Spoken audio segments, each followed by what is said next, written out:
सुकापूर येथे शालेय विद्यार्थ्यांना साहित्य वाटप. औंढा नागनाथ तालुक्यातील सुकापूर या गावातील कैलासवासी संतोष हरी चव्हाण यांचा प्रथम पुण्यस्मरण निमित्ताने इतर सर्व खर्च टाळून जिल्हा परिषद प्राथमिक शाळेत विद्यार्थ्यांना चव्हाण कुटुंबियाकडून शालेय साहित्य वाटप करण्यात आले.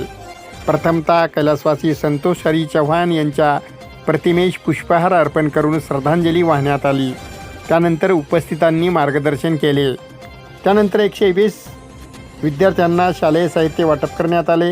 यावेळी सरपंच वामन खटके, ब्राह्मणवाडा सरपंच दिगंबर चव्हाण, उपसरपंच सुरेश चव्हाण, विष्णू चव्हाण, शशराव चव्हाण, काशीनाथ चव्हाण, अविनाश चव्हाण, विशाल चव्हाण, आकाश चव्हाण, राजेश चव्हाण, पंडित पोले, संजय राठोड, सुनील राठोड, संतोष खटके, गणेश दांडेगावकर, दिलीप तेरवे, प्रेमदास चव्हाण, शिक्षक के भोजे, नरेश चंदेल, तुकाराम भोजे, कमलाबाई राठोड, लताबाई पोले यांच्यासह विद्यार्थी व शिक्षक, ग्रामस्थ, अंगणवाडी ताई, अंगणवाडी मदतनीस यांच्यासह ग्रामस्थ उपस्थित होते.